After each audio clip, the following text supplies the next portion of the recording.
Welcome to That Triathlon Show, the podcast presented by Scientific Triathlon. I'm your host, Mikael Eriksson, and today I have the pleasure of welcoming Jack Hutchens as a co-host for not just this episode, but for this whole series of episodes. So, Jack, welcome to the podcast. How are you doing?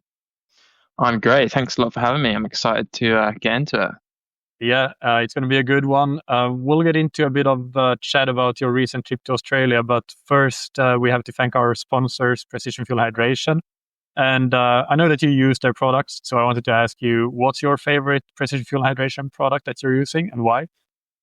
I'm gonna have to go for the 90 gram PF90 gel. It's a classic favorite, I guess, for a lot of people, but just for ease of use, going out for a long run, tempo run, not having to carry multiple gels. It's just super easy. It's what I take when I'm racing 70.3s as well. Have that in T2. I know that I don't have to rely on any carbs from the race, and yeah, always goes down very well. So yeah. Yeah, no, that's a good choice. I think I agree with you there. And of course, athletes that are going to the 7.3 World Championships in Marbella are going to have the benefit of using Precision Fuel Hydration products on course because they're the title sponsor. So that's great news for everybody going there. And listeners can get 15% off their first order of 2025 with the code TTS 2025 on precisionfuelhydration.com.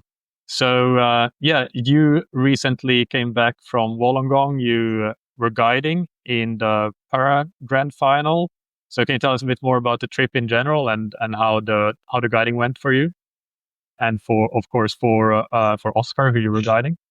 Yeah, for sure. So for people that don't know, I'm a guide in the visually impaired category of paratriathlon. So I guide for Oscar Kelly and occasionally Dave Ellis.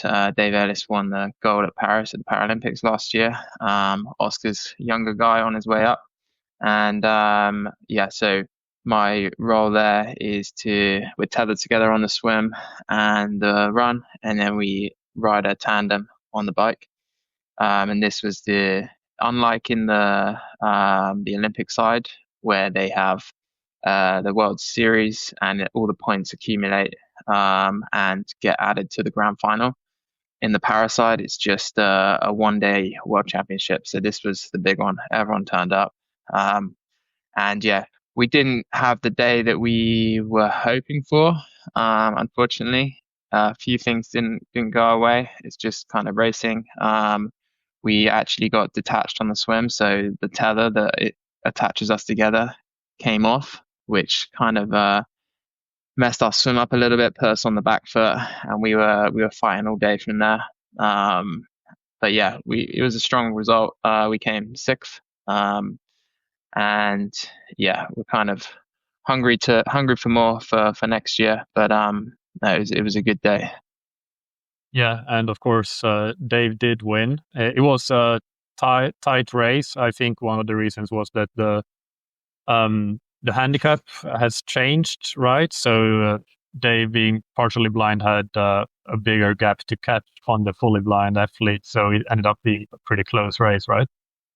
Exactly. Yeah, the factor increased by 10 seconds, and the guy who came third, he has only been recategorized recently from being a B2 or 3, which means that he didn't have the factor, to now having that advantage. So the gap was really close. Dave and Luke, they only caught him in the last 2K, I think 2K to go on the run. So yeah, it was a good race, a good battle. But yeah, really impressive performances from those guys at the front for sure. And just to give some context to the listeners, if we take like Dave's race as an example, because he won, I think what time is he doing on a 5K run? What time is he doing on a 750-meter swim? Just because that's a distance that I think most listeners have probably done, a sprint distance. So we can put that into context. Yeah, I mean, actually, when you look at the times, they don't really do it justice, especially in the swim, because the fact that we're tethered together, and our heads are not allowed to be any further than 1.5 meters apart means that we have to swim side by side, and everyone will know that when you're swimming alongside someone else in open water, you really do drag each other back. So if you look at Dave's times in the pool, he actually would be expected to swim a lot faster open water, and Oscar. But because we are tethered together, everyone is slowing each other down, and um, we we tend to swim, just under the 10 minutes. But I think in the pool, he's swimming a lot kind of faster than that. If you were to look on paper at his sessions and what they would equate to, it would be more impressive, really. But then and run wise the same. It's Dave's running under 16 minutes off the bike, which it's a non-drafting bike as well, so they're not kind of in groups just sat up and pedaling around. It's they're working really, really hard on the bike, and it's on proper tired legs. Dave can run under 15 minutes for the 5K, just on his own, no problem. And Oscar's getting towards that kind of speed as well. So they're incredible athletes, and it's proper competitive racing. Yeah, absolutely. And I think that for this race, the broadcasting was really quite good. I watched a few of the broadcasts from the para racing, but this one, and I didn't get the chance to watch the full thing, but I kind of dropped in and out, and it was another level compared to what we've seen previously from the broadcast perspective. So hopefully that increases in the upcoming Olympic cycle towards LA and in LA as well. But I have one more question actually regarding your Australia trip, which is Sara Perefalla. She did the guiding in the morning, and then she raced and finished third in the women's T100 race. I think she had 3 hours between the races. And you've done a couple of T100 races, so you know what it's like. Would you have been able to to race a T100 race 3 hours later, or how would you feel about having to? I mean, Sara Perefalla, that was something special, really. She's on another level, I think. I mean, I could have definitely lined up. How that performance went is probably a different question. I think for me, I'm having to swim really, really hard as well, because Oscar's there sat on my hip, so he's can draft me on the swim and on the bike. It's pretty much an all out effort. I think Sarah is a little bit more controlled in her guiding. She can maybe stay within herself a little bit more, so she maybe doesn't have to dig quite as deep, because they had quite a comfortable win in the end.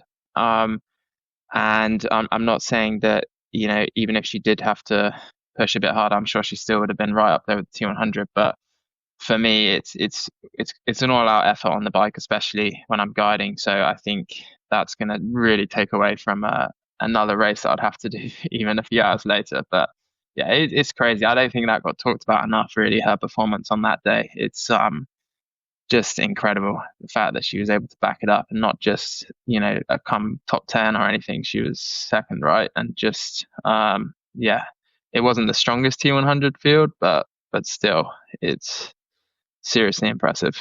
She's a hell of an athlete. Yeah, absolutely. For listeners that are not aware, she also went to the Olympics for swimming back in 2004, 21 years ago. So that's a proper career in sports in general, swimming and triathlon. Hats off for that. Oh yeah, insane. And how are you doing? How's training been going for you? Been getting out there? Yeah. Well, as you know, I've had some changes recently. We have a 2-month-old baby. He turned 2 months yesterday, so time is a bit limited, and I've been basically transitioning my own training from triathlon to running and trail running specifically. So because that, of course, you can get a bit closer to optimal training with a lot less time when you're running, which is kind of what I'm going for. So it's been going well. Did a pretty solid 2-hour trail run yesterday in preparation for a race we're actually both doing this upcoming Sunday. So I was wrecking some of the course and pushing hard on some of the climbs. So that was good. My Achilles is a bit up and down. Good some days, not so good other days, but it's generally manageable. So yeah, I actually do feel pretty fit in general, running wise, and definitely not swimming or biking though. But yeah, happy with where the fitness is at, and let's see on Sunday. I'm definitely heading into that period of the year where I'll be doing a lot of races because we have so many races here locally that you could race every week. I generally tend to limit myself to about every other week, but those trail races in the region of an hour to 2.5 hours long, you can do a lot of them, and it's always good fun. So yeah, feeling pretty good about where the fitness is at. Nice. You're ready to go. You've checked the course. How do you think I'm going to fare off the back of zero trail running prep and just some triathlon training with Yeah, that so course? for the listeners, like look behind the curtain. Jack and I went running a few days ago, just a road run, and Jack asked me what shoes to wear, and I was thinking that he was asking what type of trail shoes, what brand or something like that, but he was asking whether to wear road shoes or trail shoes. So yeah, you need to wear trail shoes, Jack. It's going to be pretty technical. Some of it is not even trail; it's off trail usually in these races. So. But I think you will do good though, because we'll get into that probably in the main topic of today, that actually specificity matters so much less than just general fitness, general performance capacity. So for that reason, you will do well. But if we compare to how you would do in a similar level road race, I think you will, yeah, I think you will find it a little bit of a challenge in that sense. I would encourage some like good pacing, because it can take a surprising amount out of you when you start doing, even if they're short but really steep climbs, and it can really kill the muscles quite a bit. So let's see. But I do think you'll do well. But I would be very surprised if you won. Maybe a podium, maybe. But I would say race your own race. Even if people go out really hard in the beginning, especially on when you get to the first climb. I would probably say you should pace it reasonably well, because they might come back to you, but you could blow up and not having quite that specific training from these kinds of races. Yeah, I've never done a trail race. Are these guys really taking a lot of risks on the descents as well? Is it a bit kind of sketchy in that respect? Yeah, this race that we're doing now will be more competitive than some other races, because it has some prize money even on the line. So yeah, you can easily, and some of the descents are they're like stony and yeah, quite technical. So yeah, people are taking quite some risk, and I'm definitely not the strongest descender, but I've picked it up over the last while that I've been actually training quite a lot and doing a lot of races in trail running. So, but yeah, the people that are like the fastest in these very competitive races, they're way ahead of that. So they are. So that's another thing to be a bit careful with. Yeah, with the descents actually, and it's never worth it to roll an ankle and actually having to spend time out off of running. So yeah, that's another thing to look out for. I'm looking forward to it. We'll see. Need to not get too carried away.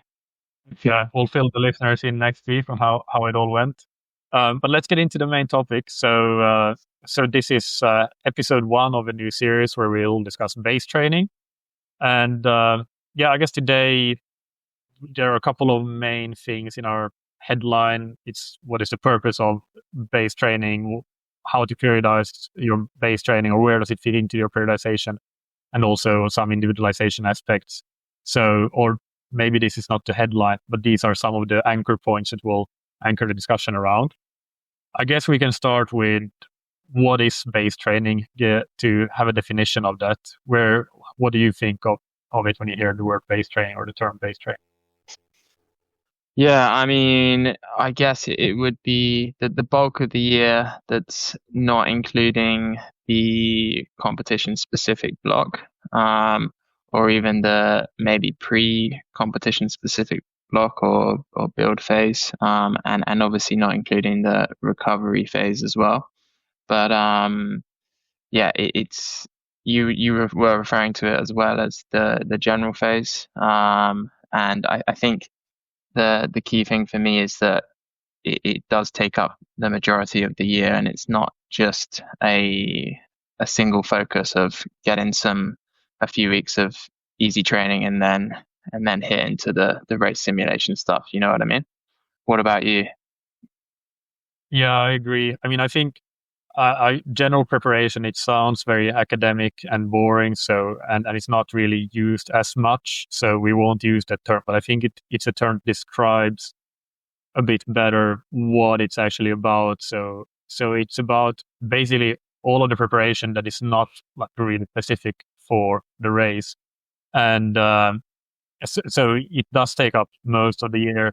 Of course, you could argue that if you're racing regularly from March through November, that, well, actually, your racing season is most of the year, so shouldn't most of your training be specific? But in that situation, I would say that the periodization needs to be a bit different. That, yeah, you do some specific blocks, but you still need to come back to some general preparation. And or would you also see it that way? Yeah, for sure. It definitely would be yeah, different based on your season, but we're looking at the physiology as the goal rather than the outcome, right? That you would Yeah. do in those competition specific blocks. And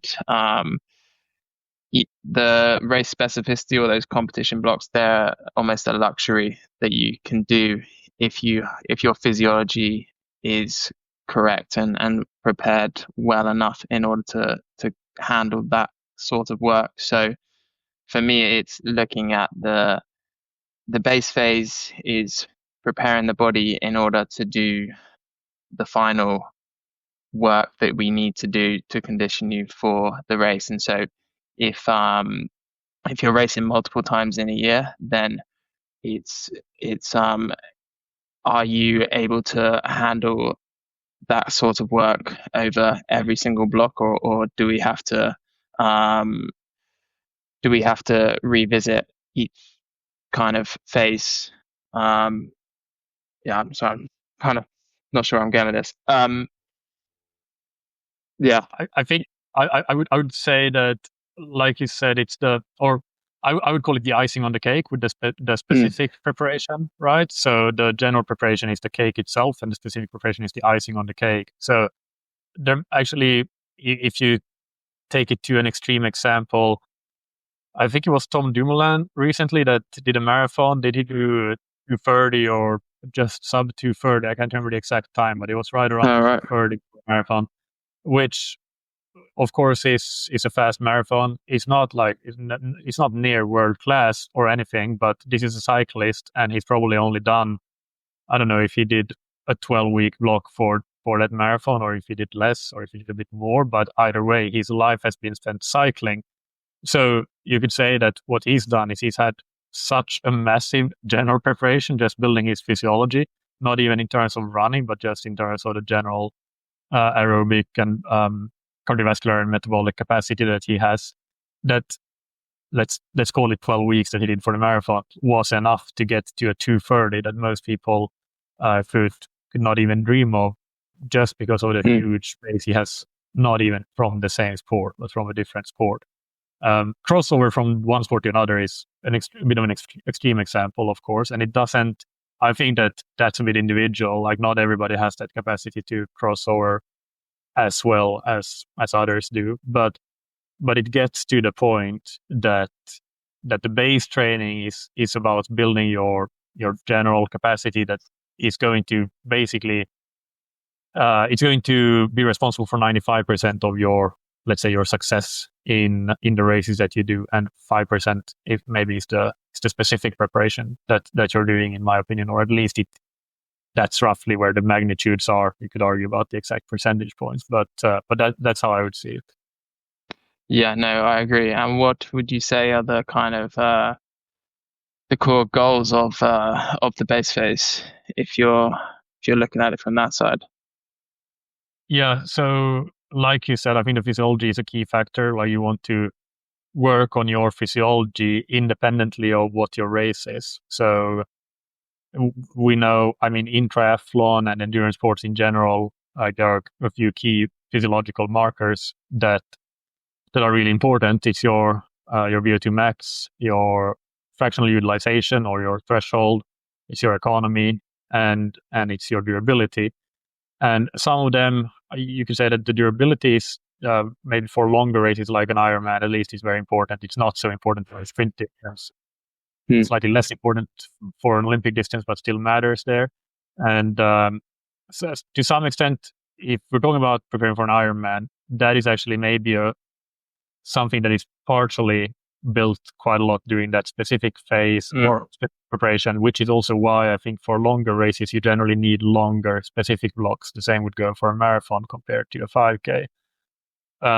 But things like your VO2 max, your threshold, your economy, those are all things that to a large extent you build through your base training, through your general preparation. So that also tells you that, of course, a lot of that is just getting in the aerobic volume, but it does tell you that, well, you're not just going to do low intensity stuff to base training. So that's, I think, a misconception about base training, that base training equates to low intensity training, maybe high volume, low intensity. But if we approach it from this perspective that it's about improving your general physiology for the sport that you're doing, then it actually means that you will probably be doing some kind of intensity to improve these physiological markers.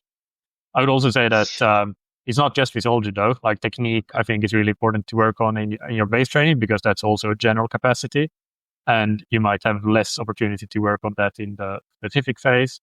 So that's really important. And for some people, things like supporting capacities like strength training, mobility can also be important factors to work on, because those might be bottlenecks or limiters for you to actually achieve certain physiological markers. For example, you can't really reach a certain power on the bike if you just have very low muscular mass, so then strength training might be part of that, or you can't really achieve the technique that you need in the pool or swimming in general, because you have very limited shoulder mobility. That can be a bottleneck. So then that becomes an important part of the base training as well. So it does depend on the athlete and where they stand, right? Yeah, for sure. And if we're kind of working backwards, then the base phase, or at least the beginning of it, is the furthest away from racing. So when in a race specific block, we're looking at the demands of a race and making sure that we're tuning the body in order to prepare for that. In the base phase, we don't have that almost looming over us, so we can really focus on limitations and potentially stuff which is very far away from the demands of racing, and that is going to set a good foundation in order to do subsequent blocks. So obviously you would say that lifting heavy in the gym or doing some kind of sprint work on the bike, it's not exactly a necessity for an Ironman specifically, but there's a lot to be gained by doing that sort of work at some point in the year, and the base phase is going to be where that's going to be included, or at least started upon. But I guess we'll get into that sort of stuff with the periodization of a base phase, because I think maybe some people would consider that it's you do easy training with maybe a bit of threshold work, and that's it. You just do that week in, week out for the whole base phase. But I mean, I don't know about you, but for me, there's a lot more that we can play around with, and we should be playing around with within that period. Yeah, let's get into that. So I guess to set a bit of background, there's let's call it traditional periodization, traditional linear periodization, which is the model of starting with like lower intensity, higher volume. You're building towards higher intensity, lower volume. And that's mainly it's something that's been around forever, but mainly that comes from sports that are higher intensity, shorter duration, and also generally from a time when you really were only building to one main peak in the season, so a world championship or Olympic Games. Then there's the reverse periodization, which is basically the opposite of that. You start with high intensity, lower volume, and you build towards more moderate intensities but higher volume. And that's also become quite popular, I think, especially for understandably so, and I agree with that generally for longer races like an Ironman, even a 713. There's I think in general terms, I would rather use reverse periodization rather than traditional periodization for those races, because then you're getting towards more specific training later on. But then what you're saying is that, well, it's not just necessarily picking a formula and then applying that, but you have a lot of factors that you need to consider, and then you can also and then also progress through the whole base training phase, because it is so long. So how, tell me, how do you approach it if you have an athlete? How would you approach planning their base training? Yeah, I mean, if we kind of take an even further step back, when we're starting a base phase, we want to make sure that they're recovered, right? And if they've just come off the back of a long season, a lot of racing, and they might have even pushed some big volume going into an Ironman, even if they tapered, and so the first thing for me is to make sure that they're ready to lock into the winter's training. So it's making sure that first period is more of a recovery phase, I guess, and that they are having usually some time off. It does depend a little bit on the athletes. That I like to insist that the athletes take at least a week or so completely off. It's not just for the physical reset, but just a psychological break as well. And the one caveat I would give to that first recovery phase is that sometimes, in some cases, if there's been a particular kind of injury risk or niggle type thing going on, sometimes it might be better to include a little bit of running in there. I know that just having even a couple of 20-minute runs in that recovery phase can mean that the risk when you return off the back of that is quite is reduced significantly. And then going on from a recovery phase, it's I like to have more of a technique focus as we're building the volume. And I guess that would kind of transition into the more traditional base phase. We've got volume being the main goal, but we have a lot of drills, a lot of gym work, a lot of strength focus, with some threshold built in there. I like to keep the threshold controlled with relatively minimal volume there. And ideally it would be below LT2. So rather than maybe in a competition period, we're really pushing and pulling that threshold for this phase. It's more about trying to keep it very controlled below LT2 and even limiting the amount of work we're doing there as we kind of progress through that block. And then based on where we're at with racing, it might be then that I would like to include or start a more traditional reverse periodization going into the season. So maybe a VO2 max block where we're looking to raise the ceiling and get a bit more stimulus from that regard and build some real good aerobic adaptations before then going into more of that kind of under over threshold type work where we're going to really start to think a little bit more about what is going to be in that race specific block before we get into it.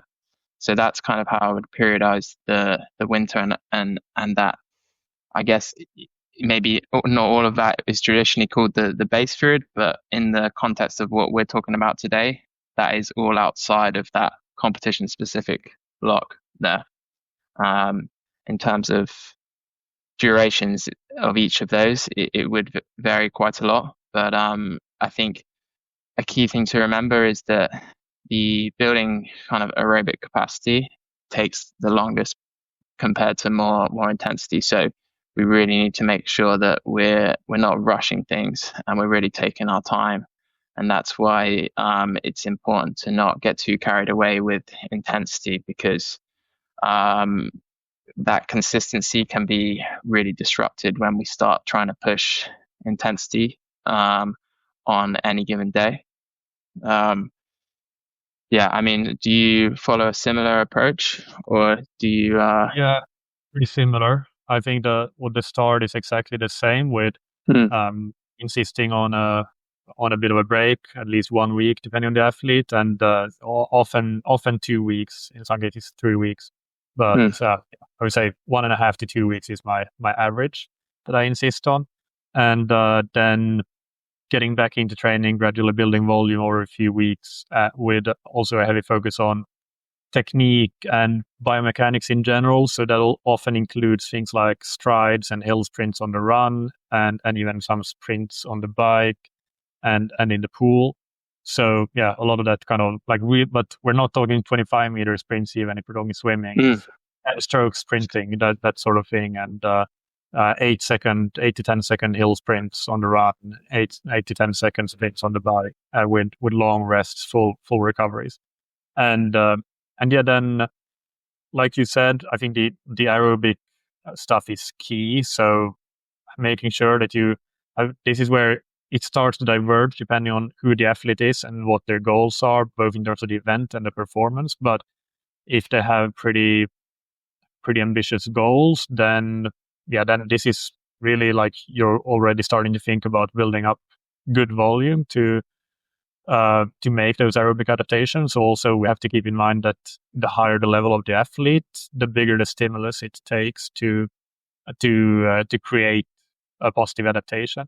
So the aerobic volume is the most important. So I would say that on the bike, because of the weather, I tend to maybe not prescribe the longest rides, even though it would in theory be good, but maybe keep things a bit shorter. An athlete that might benefit from 4 or 5 hours, we might limit it to 3 hours, but make it a bit more, like a little bit, add in some more zone 2 riding rather than zone 1 riding to compensate a bit perhaps for the missing volume.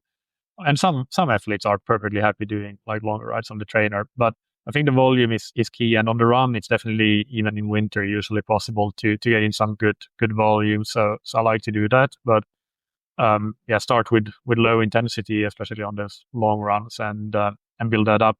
But then, as I said, the second priority, other than the aerobic adaptations and building up the volume, is looking at it from a couple of perspectives. First of all, what is the training that the athlete is not going to be doing when they're in their specific preparation? So a lot of athletes, if they're training for, which I guess reflects for both of us, a lot of our athletes are focused on 713 and Ironman. Not all of them, but a lot of them. So might not get a lot of higher intensity stuff, which does lead to I do tend to include a couple of VO2 max blocks through the base training, which might be 1 or 2 weeks where we get in a decent number of those sessions across swim, bike, run. And but the other perspective, I would look at it not just from what are the races that the athlete is doing, is kind of looking at their physiological and in general performance limiters. So what are the limiters for them, not just for the event that they're doing, but in general as athletes. So having a long-term perspective, if it's, for example, an athlete that has very limited technique on the swim, and in the short term for their next race, working on swim technique might only gain us a minute. And so it's not really worth it compared to doing more threshold stuff on the bike and run. But if you're looking at it from a long-term perspective, that could help them gain 10 minutes down the line for 1 or 2 years from now. So I do look at it from that perspective as well. What are the general limiters to the athletes' long-term improvement as a triathlete or as an athlete in whatever their chosen sport is? So yeah, and that's where it really starts to diverge from depending on the athlete.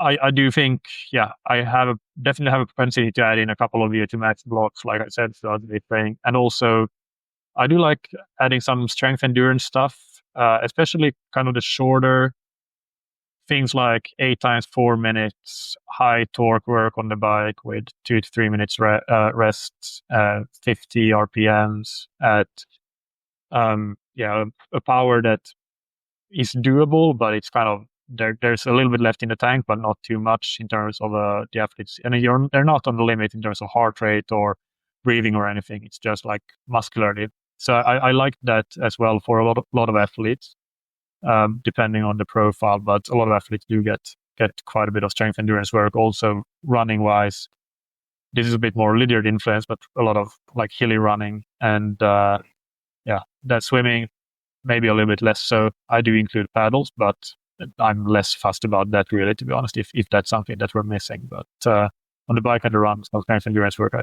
think is quite useful during this period.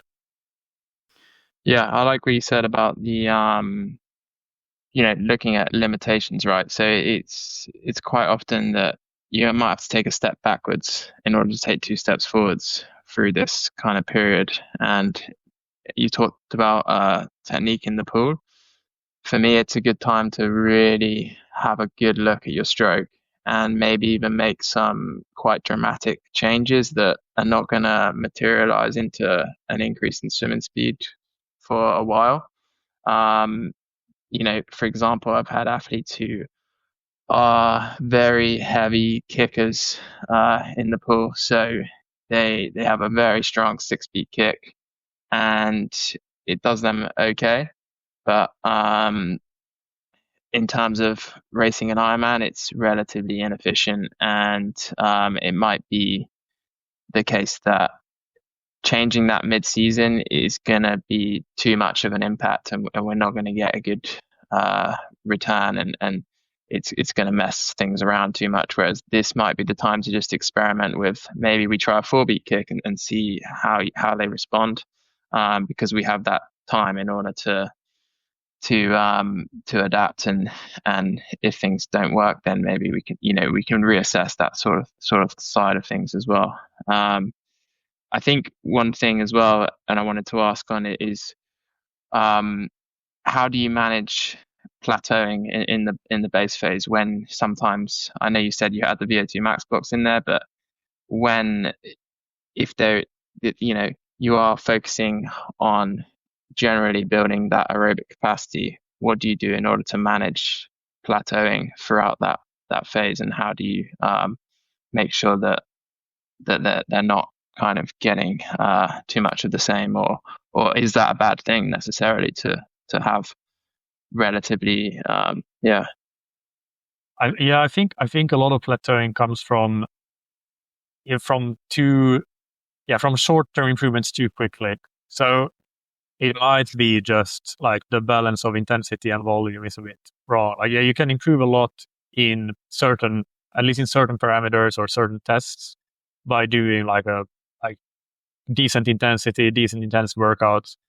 You don't need to do too much volume to do that, but you can plateau quite easily. So you need to assess based on the athlete level, are they doing enough volume to actually continue to improve? But the key thing, I think, is the progression, both in terms of volume and intensity, being like gradual. So it's not necessarily the same, but I did release the Beginner Series 7 episode a few days ago from when we record this, and I talked about how running wise, what I recommend, especially for beginners, but even I use this also for other athletes, is increasing volume by 5 minutes per run per week. So if you do 3 runs that are 45 minutes, next week you could do 3 runs that are 50 minutes, but don't progress more than that. And I just think that, especially in the early parts of off-season, a lot of athletes just progress too quickly, either in terms of their volume or their intensity. And you can get a quick response, but then you plateau quite easily and you have nowhere to go from there. So if you progress more slowly, then I think basically this is just speculation, but the body basically, you're just trying to get a minimal effective dose, which is that's not my term, like lots of people have used that, but basically maybe you can oversaturate the dose that the body needs to adapt. And I would say that, try not to do that. Try to progress slowly, because then you might have more ability to continue to get an adaptation, and not just dosing more and more but not getting the adaptation. So that's the main thing, like slow progression both for volume and intensity.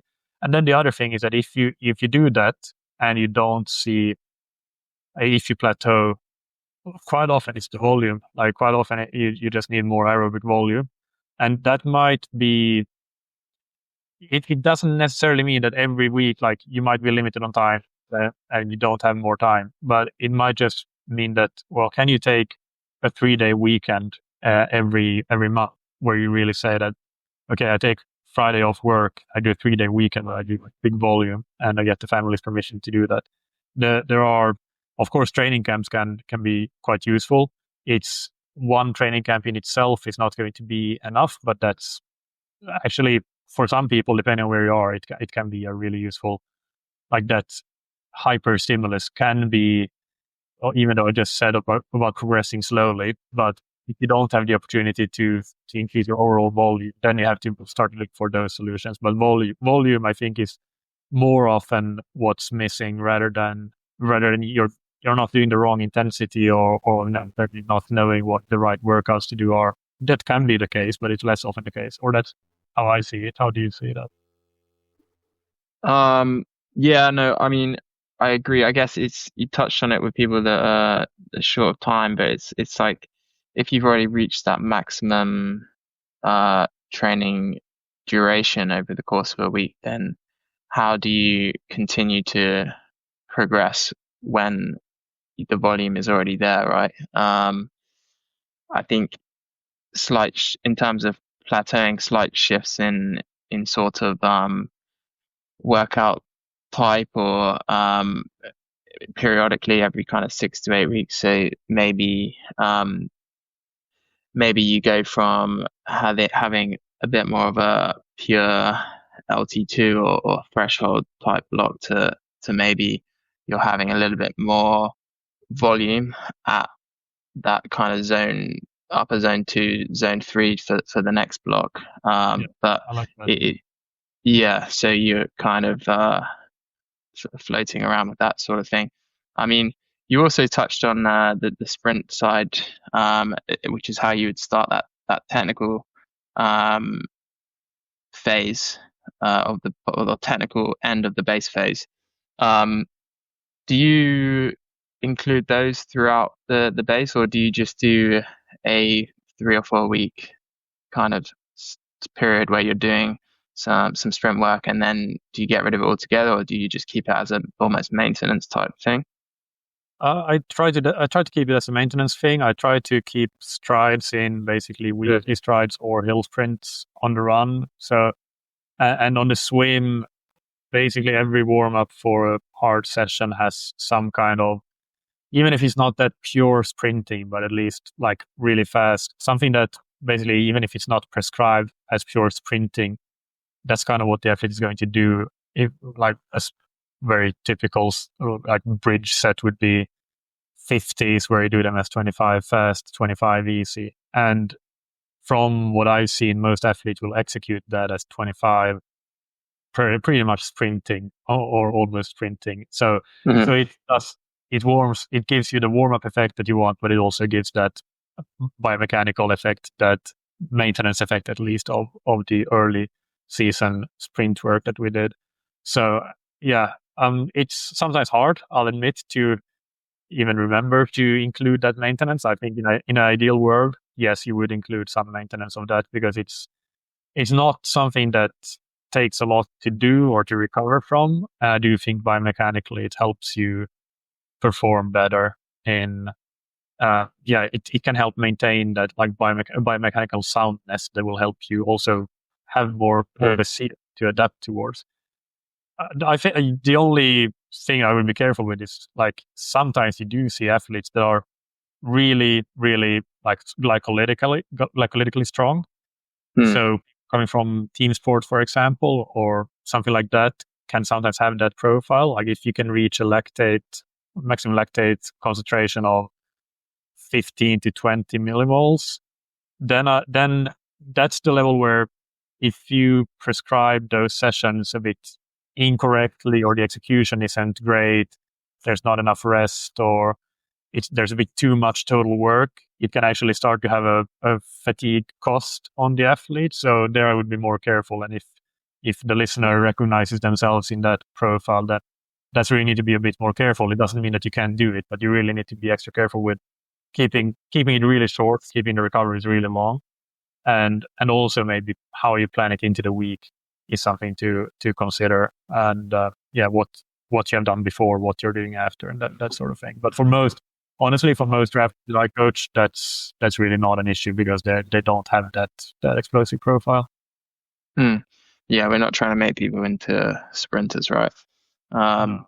But I mean, yeah, I think that as long as you keep the duration as well relatively short, you're not probably getting a massive stimulus from that side. And I think having a specific block where you maybe are doing 4+ of those session types per week across swim, bike, and run, then not within each across all 3 disciplines.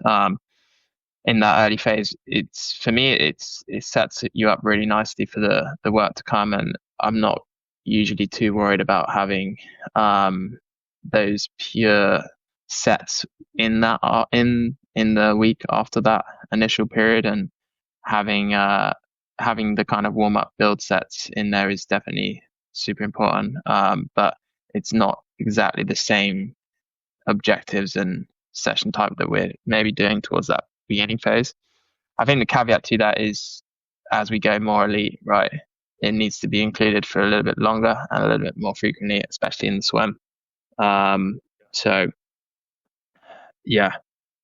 Jack, I wanted to ask you about this is a question I want to make sure that we cover, or a topic, which is just common mistakes with base training.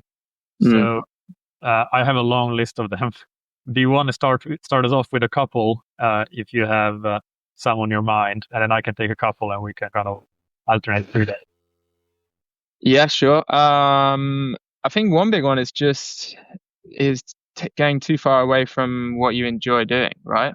The best way to get a response and to get the most out of your base phase is to have good, consistent training over a long period. So when people are so kind of fixed on doing a specific ride at a specific wattage, or doing a specific swim session where you have to hit everything perfectly, at the cost of maybe not doing that group ride, or not going out on the trails, not going and doing some mountain biking or trail running or whatever it is, even maybe trying some other sports. I think it's, in the bigger picture, if we take a step back, it's really not going to take away too much. And actually, if it allows you to stay motivated and potentially get the next session done even a little bit better execution wise, then it's probably only going to be a good thing. So I think that's one thing, is just being almost too motivated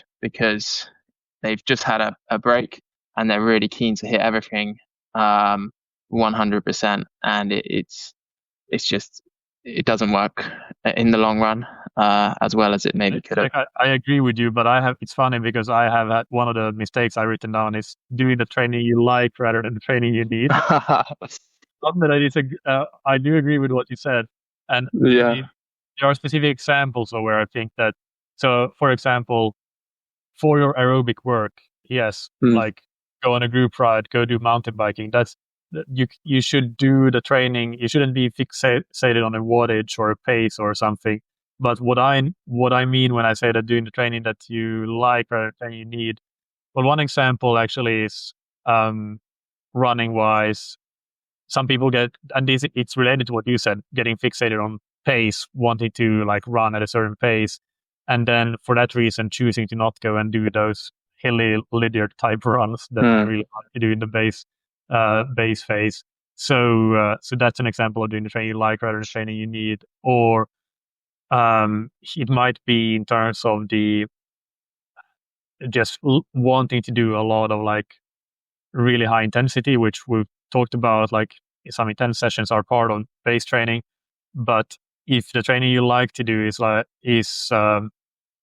just smashing that all the time, but you don't want to do the volume, like at some point you're going to reach a plateau. Like that volume that you're doing over time does set a ceiling for you at some point. So, and it might even be that depending on what racing you're going to do later on, especially if you're somebody focusing on shorter distance races, the base training phase might be the best opportunity you have to get in a bit more volume. So there are, I think there's two sides of the same coin there, but I do agree and I about enjoyment and for consistency being super important. Yeah, I mean, I massively agree, and I mean, because another one of my points was to do with intensity and keeping it controlled. So I guess I would caveat what I said about going in and doing stuff you enjoy with, if what you enjoy is going out and smashing yourself every day, then that's not something that I would, recommend. And I think that's a common mistake as well. It is wanting to push right to the top and thinking that if you don't, then you're not going to get as good a adaptation, or it's not, or it's definitely not the case that more stimulus equals better, or more intensity equals a better response. We're looking for the right intensity rather than the maximum intensity. Yeah. And I can say, I don't know about you, but I have definitely personally had at least a couple of years when especially on the bike is so measurable, so it's an easy example, but I hit my best power numbers of the year in February, March, and then they just kind of went down. They didn't just plateau, but went down for the rest of the year when the racing actually started. So, and that happened. I think a large part of that was being so motivated and doing a lot of training, doing the volume, but also doing the intensity and really kind of doing it quite hard, too hard probably in hindsight. So it's not. I from my perspective, it's not just theory. It's like it's lived experience as well. Yeah, 100%. I think I've got examples as well of athletes doing that, and yeah. Do you want to? Have you got another one? Do you have another mistake? Have you got one? You go. Let me just. Yeah, I can go. So, well, one of them I mentioned already. Progressing too quickly, or training too hard, or progressing too quickly, which also relates to the point I just made about peaking in February, March, April. If you want to do that, then you can train hard and progress quickly in that winter period, December, January, February. Another one is ignoring technique work and necessary supporting work like strength and mobility. But I would say with that support, technique work is always important for anybody because we can all improve our technique, but and especially swimming, but also running and cycling is. I would also include things like having a look over your bike fit, your equipment. This is a good time to do that. So it's not exactly technique, but I would lump it in with that kind of general efficiency of movement, even if that in this case the efficiency comes from the equipment or also your position as much as the technique. But the supporting work, so strength and mobility, I think some people perceive that the base training phase, the base phase is the time when you have to like really focus on strength training.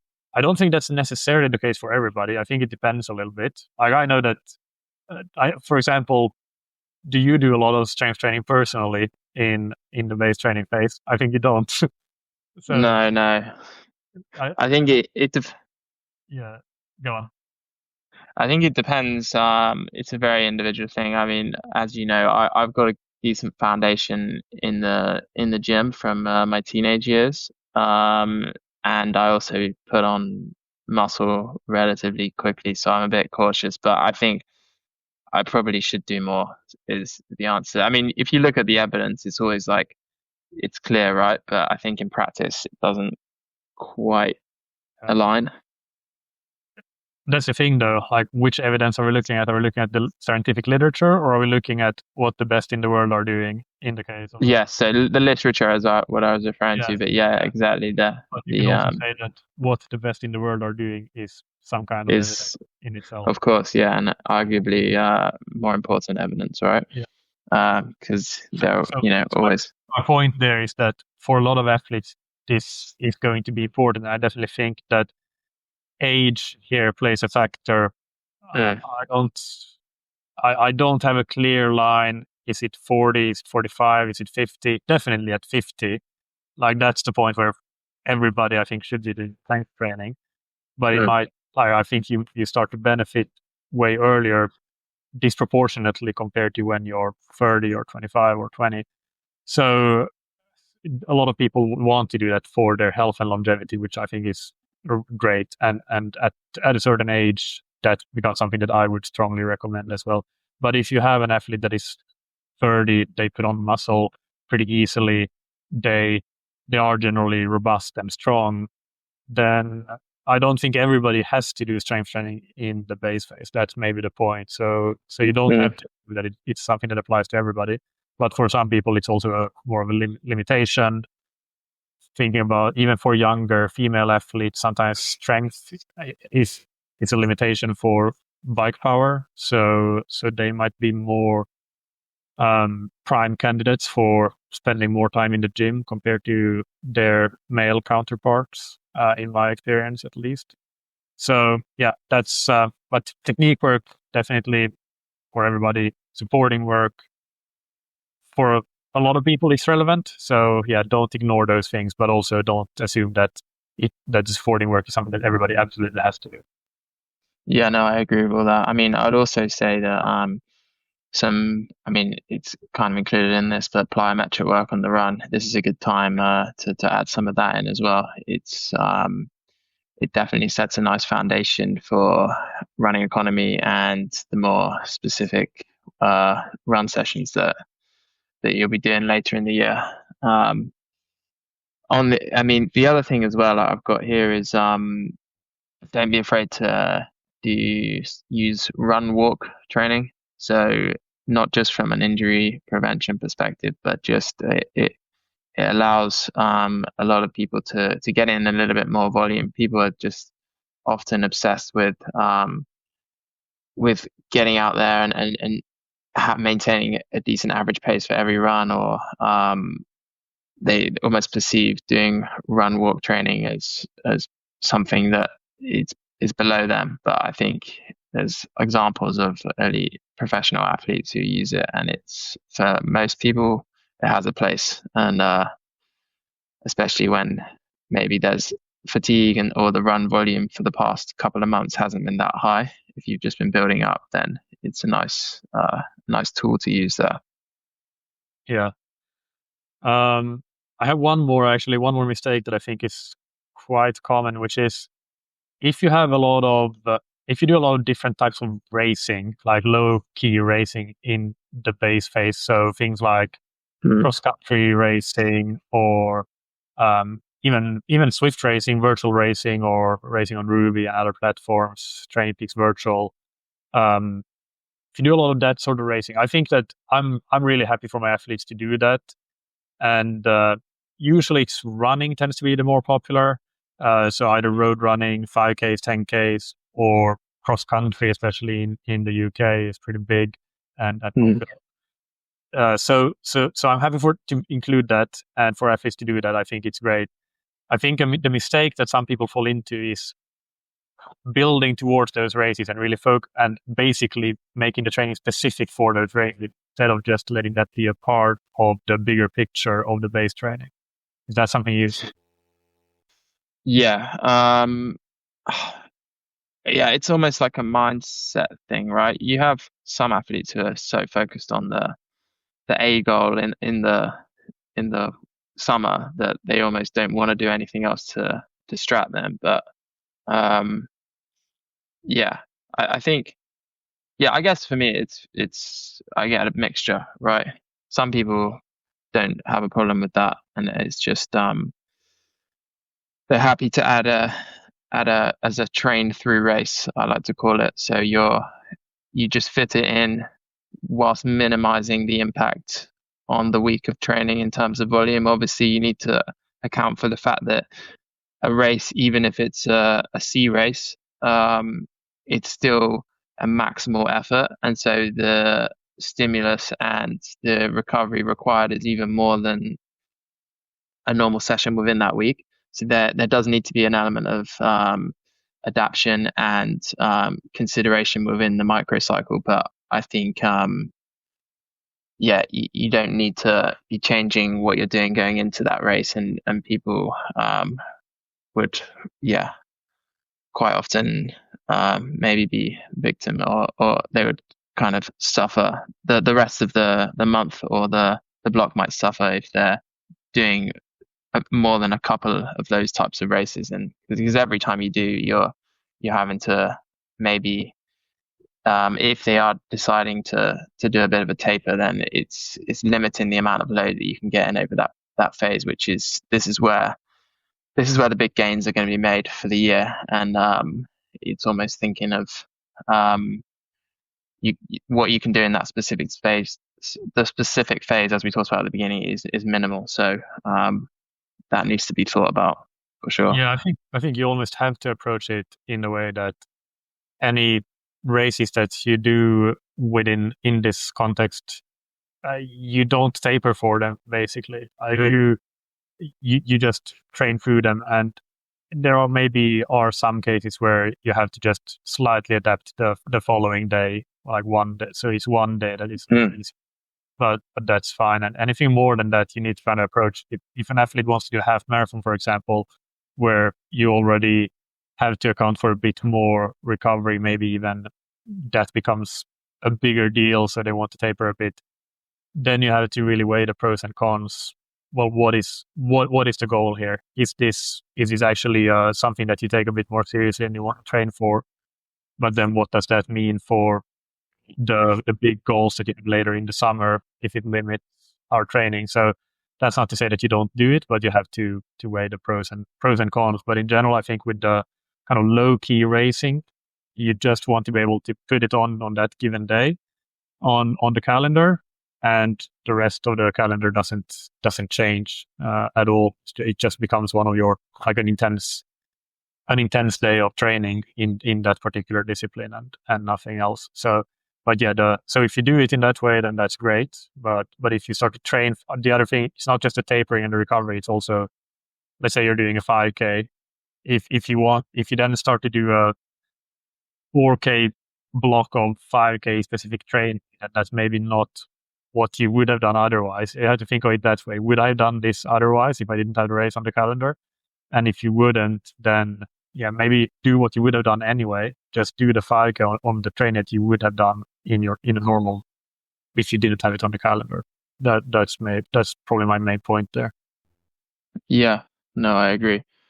How do you factor in recovery during the base phase, and does that differ in terms of structured, planned deload phases in a base phase versus a competition or specific phase?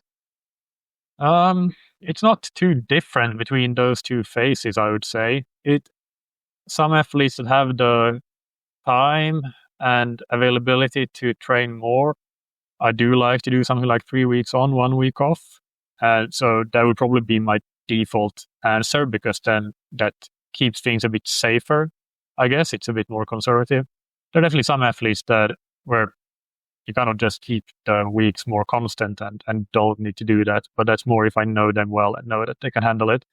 But then within the microcycle, I'm generally using a 3-1-2-1 structure. So generally that means Monday and Friday tends to be the easier days. Of course, depending on the work schedule, it might be a Thursday and a Monday, or it might be a Friday and a Tuesday, but often Monday and Friday, and then 3 days of higher load, Tuesday to Thursday, which for people working, it might be not like crazy volume, but maybe a bit more intensity focus, and then the weekend might be a bit more volume focus. So again, decent load, but more through the volume than through the intensity. So, but then those 2 days, the Monday and the Friday, gives the chance to recover from the load blocks. So yeah, it doesn't really change. If anything, I would say that in the base phase, it's more about, I would be really focused on not doing too much in terms of the progression or like pushing too hard in any of the sessions.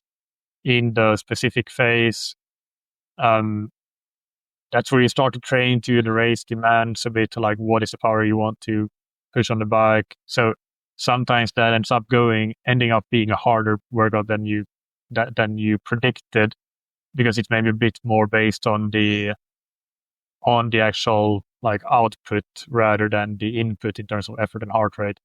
So But then, so for that reason, maybe you add a bit more recovery in that phase as well, in the specific phase, because some of the sessions themselves are harder. Also, there's definitely more volume of intensity for most those phases, at least if they're training for longer races. So that's how I would approach it. What about you? Yeah, no, I agree. I would tend to have a little bit kind of longer blocks without a delay. You can probably get away with it a bit more in the base phase, just because I am trying to really be super controlled with the intensity side of things, and the volume obviously makes up for that, and that's kind of the main load factor, but it tends to, in my experience, not require quite as much specific deload as it would if you're doing very race simulation type workouts where you're really looking to push and get maximum conditioning there.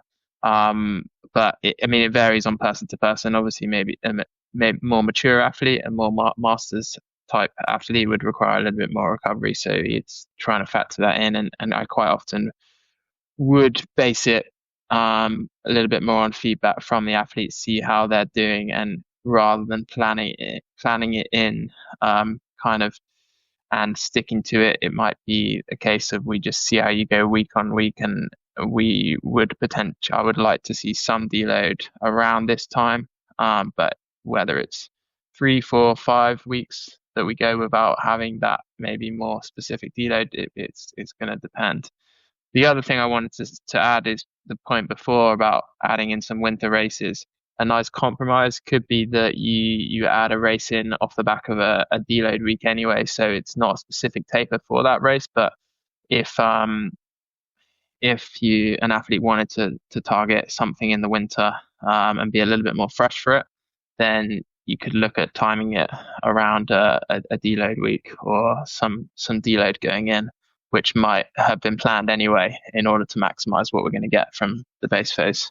Yeah, I would often do it in that way, in the sense that if an athlete has a couple of sea races, winter races that they have on their calendar, I would look at in my spreadsheet of what we're going to do each week, and plan the deload week if it works to align with that sea race. And that might mean that instead of doing 3 weeks of load followed by a week of deload, we're doing 4 weeks of load followed by a week of deload, because then that deload week aligns with that race that they're doing. So using that a little bit to drive the load deload cycles. I think we've already been going for a while, and you have one surprise segment for me, but I want to finish this topic with some key take-home messages. So I have a couple of them, and the first one is that basically to remind listeners that most of your performance comes from your general capacity in the sport, not from the specific work. So that general performance capacity, that is what you're addressing in the off season, and so you're baking the whole cake, and then what you're doing in the specific preparation for a race, that is just the icing. So it is a really important part of what you're doing if your goal is somehow performance oriented, whether it be achieving a certain time in a race or a certain position or a qualification for something. And then the other thing that I wanted to highlight as a take-home message is that don't forget that as Andy Coggan said, it's an aerobic sport, damn it. So the most important thing that you're doing for the general performance capacity is getting those aerobic adaptations. So even though you'll see a lot of discussions around strength training and technique and sprinting at high intensity, reverse periodization, all of that, the aerobic work is still the number one priority. And if there's something that you probably shouldn't miss, or if it's definitely that. So that those are the two key take-home messages that I would leave the listeners with. Do you have any key take-home messages on your end? I mean, just kind of agree with what you said there, and it's just just to kind of reiterate, we're building the capacity now, right? And then it's to then build the performance later on. It's the volume and the base phase is where all of the work is done, and I think what you said there summed up nicely with the icing on the cake is the specific phase. Yeah. So what do you have for me for this surprise segment, Jack? So the thing I want to talk about is swimming with a watch. And by that, I mean recording the swim using your watch to get the data that comes from that. So, the distance, the speed. I think it fits in well with this topic because we're starting a new season of training. So people often get their new devices. They want to start as they mean to go on in terms of data collection for analysis. And so you hear a lot of people say that pure swimmers never wear a watch and that it's almost portrayed as being a bit amateurish to wear a watch. But in my opinion, it's a lot more nuanced than that. There are pros and cons to wearing a watch. So I just wanted to go over with you, get your thoughts on maybe when is the right time to wear a watch and when is not the right time. So yeah, what's your take on that? Well, as a coach, I like to see the data from my athletes' swims. So in that sense, I am for wearing a watch. I think I would say there's no problem in itself with wearing a watch, but if you can do the session in exactly the same way, execute the session in exactly the same way as you would have without wearing a watch. And that is where I think the problem is, because for some people, they're not able to do that. They're maybe not coordinated enough to swim into the wall and immediately press the lap button. So instead, and then if that is the case, then you should still swim into the wall like you would without a watch. And then, okay, you're a second or two late to press the lap button. That's fine. But what ends up happening is a lot of people end up stopping to swim before they hit the wall. And not only is that, of course, not the ideal way to swim, but also it can create problems for others in the same lane, whether it's public lanes or worse in a squad session where you're actually holding up others behind you. So I think wearing a watch, there's no problem with that. But if you do, you should make sure that you learn how to do it properly, so that you actually, probably everybody could benefit from doing some sessions where they don't wear a watch, especially maybe in a squad environment. Learn how to do that, learn how to use the pace clock, and then that way you learn like how do a pure swimmer actually execute a workout, which I think is a good thing to know if you don't know it already. And then you can bring back the watch, and then your goal is just to use the watch, but it's as if it wasn't there. So you can hit the lap button right when you hit the wall. There's no delay, or there is a delay, but the delay is after you swam into the wall properly. You didn't start gliding 5 meters before and looking for the lap button, all of that. I'm also kind of, if not very, anti-syncing structure workouts to the watch, because I just think that when an athlete does that, I feel like they're not remembering the cues that I put in, which are not going to be synced to the Garmin. So if I wrote something in the workout, such as 4x100 focusing on head position, the Garmin is just going to say 4x100. And my fear as a coach is that, well, the athlete is not going to actually do what really was the purpose of that set, which was to focus on the head position. They're just going to clock some distance, which, especially as we've discussed in swimming, technique being a very important part, and in the base phase especially, so that I see as an issue. So actually my preference would be to, as a coach, I like the athletes to use a watch, but do it in an undisruptive way. It becomes seamless part of your swimming, and it doesn't change how you execute the workout. And log the swim on the watch, but without having it synced, so that you're not actually following the swim from the watch. Because I think for a lot of people, it's really hard to be properly engaged in the session and remember all of the cues and other things that are important when you're prescribing a swim set. It's not just about the distances and the rests and the intensities. What do I say? Yeah, no, I massively agree. It's the fact that it's a distraction. Swimming's so technical, right? And when you're more worried about making sure that the watch is adequately recording the volume then you're not going to be focusing on perhaps some technical cues or other aspects. And I think for me, especially at this phase when maybe there is more of a technique focus, and also I like to add in a lot of or there's maybe kick drills, some medley work, as in some other strokes. I think they all have their place, but the watch doesn't like any of those things, right? So when the session has all those things, quite often I'll have swimmers who they maybe skip it, or they just rush through it, or they don't want to do it as prescribed because they want the watch to be recording the distance correctly. And for me, then you're not achieving the objectives of that session. On the flip side, though, you touched on no. So, I mean, I know even elite swimmers who they could probably make the front pack of a professional race swimming breaststroke, genuinely, and they have used watches. So I don't think it's a pure swimmer thing, and I don't think if you wear one, it's not always amateurish, right? You touched on the pace clock. Some pools don't even have a pace clock, or you might not be able to see the pace clock. You might not be able to from the lane you're in, and so the watch for me there is super valuable. It allows you to know what recovery you're hitting, and it can obviously pacing is a big thing in the pool as well. Most people go out too hot on their reps, so being able to see that and analyze it post session is super valuable. So I think for me, I would encourage my athletes to almost use the watch for main sets of sessions, but quite often I'll say for the warm up and that kind of stuff, then you don't have to worry if there's drills and medley and kick and that kind of stuff.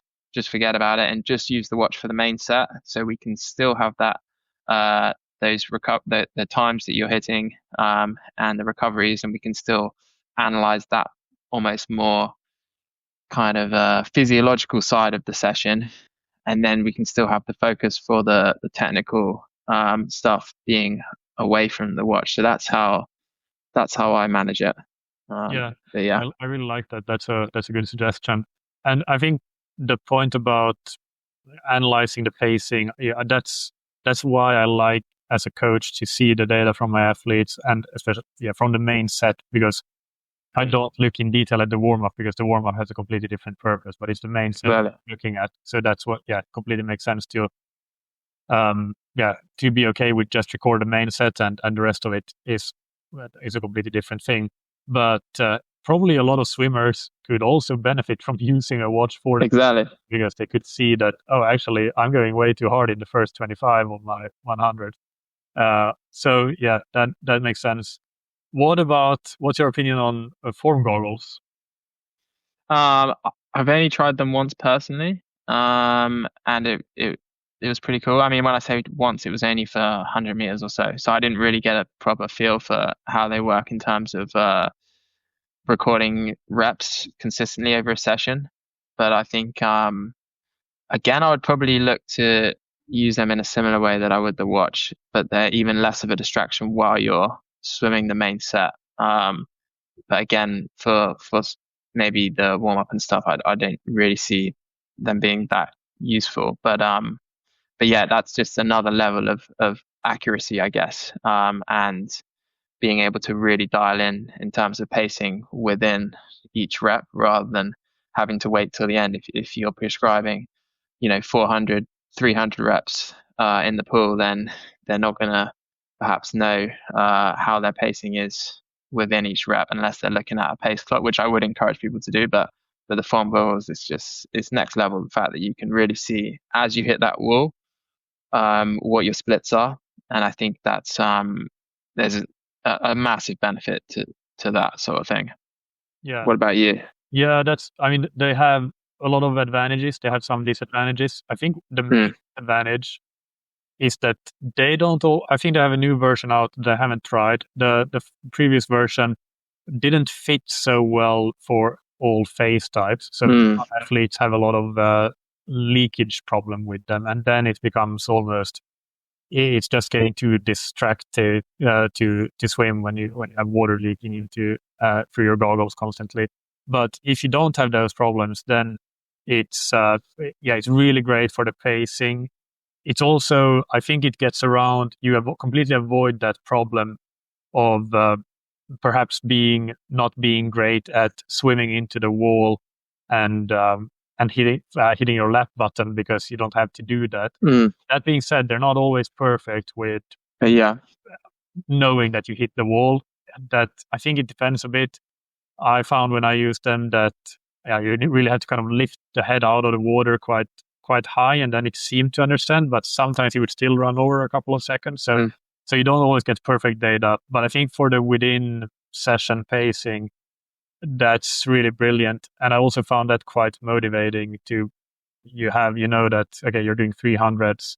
You want to do them on a certain, hit a certain time, and then what do you need to do for each 50? And you check that you're on pace through each 50. It kind of makes the swim go by faster almost. But I think that for that, for that purpose, you can also use a Finese tempo trainer as a 4-man's alternative, and that works really great.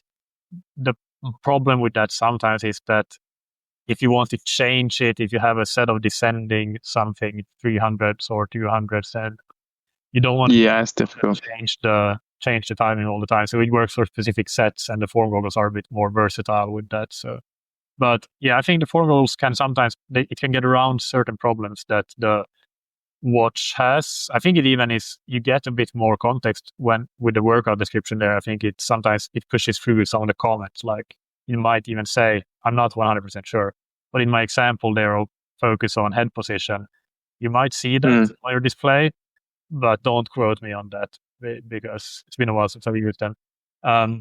Either way, it definitely, they have some advantages over just using the watch, but they also have some disadvantages. Like, I personally feel like I'm really fast at hitting the lap button on my watch when I hit the wall. So I feel like I got slightly more accurate splits with the watch than with the form goggles. So pros and cons of each, I guess. And it's not. I think the pacing aspect, though, that's the really the main reason. But you can get a lot of that with a Finese tempo trainer. Does it at least is it at least accurate when you set off? Because that's accurate. That's very accurate. Okay. Yeah, I mean, you can always check within. Within the rep. Yeah. When you hit the wall at the end of your rep, you can see that. Well, okay, I hit my 100s on 120. Even it just doesn't lap it. 1 or 122. So you can then, you can write that in your training comment, in your Training Peaks comments, or wherever you log it. So in that way, it's accurate. Yeah, true. I mean, I think the other thing to say is just the reason people or some elite athletes would say they never wear a watch, or you should never wear a watch. They've got coaches on poolside with them for every key session, getting splits. So, most people don't have that luxury. So it's, Good. Anything else? Happy with that discussion? Yeah, no, I think it's been going for a while there, but that's Let's see if we continue going this long in the next ones, or if we tighten it up a bit. But I don't think that we rambled too much. I think it was all pretty useful information. Just quickly before we stop recording, other than the very important trail race you've got coming up on Saturday, what else is going on this week? So I'm actually starting training again, really, for the 2026 season. So I had a bit of a break after traveling back from Australia. So